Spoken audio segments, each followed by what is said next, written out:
Pemirsa, Wakil Menteri Dalam Negeri Mendagri Ahmad Wiyagus mengukuhkan 1.058 calon praja menjadi praja pertama Institut Pemerintahan Dalam Negeri IPDN Kemendagri Angkatan 36.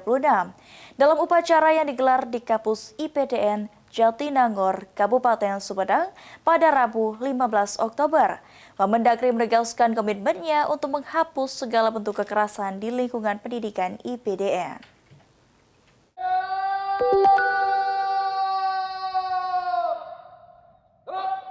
Wakil Menteri Dalam Negeri Ahmad Wiyagus mengukuhkan 1.058 calon praja menjadi praja pertama Institut Pemerintahan Dalam Negeri IPDN Angkatan 36 di kampus IPDN Jatinangor, Kabupaten Sumedang, Rabu 15 Oktober.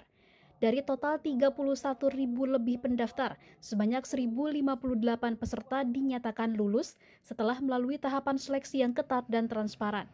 Wamendagri meminta IPDN untuk terus meningkatkan sistem rekrutmen calon praja agar sesuai dengan kebutuhan pemerintahan modern.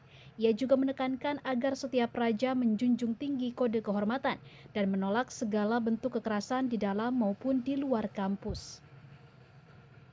Saya menegaskan kepada setiap praja diwajibkan untuk menolak dan menjauhi segala bentuk tindakan kekerasan.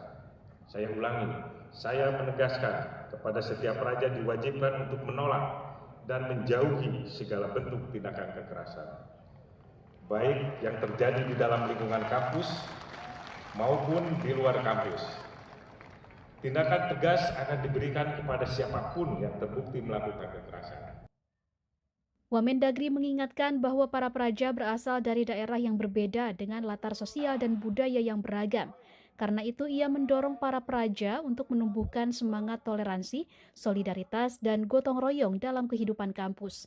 Selain itu, dalam masa pendidikannya, IPDN diharapkan membekali para praja dengan nilai-nilai Asta Brata, mulai dari berjiwa Pancasila, profesional dan berintegritas, hingga adaptif dan produktif dalam menghadapi perubahan zaman, sehingga mereka bisa mengembangkan kemampuan sebagai calon pemimpin birokrasi yang disiplin, berkarakter, dan siap mengabdi untuk masyarakat.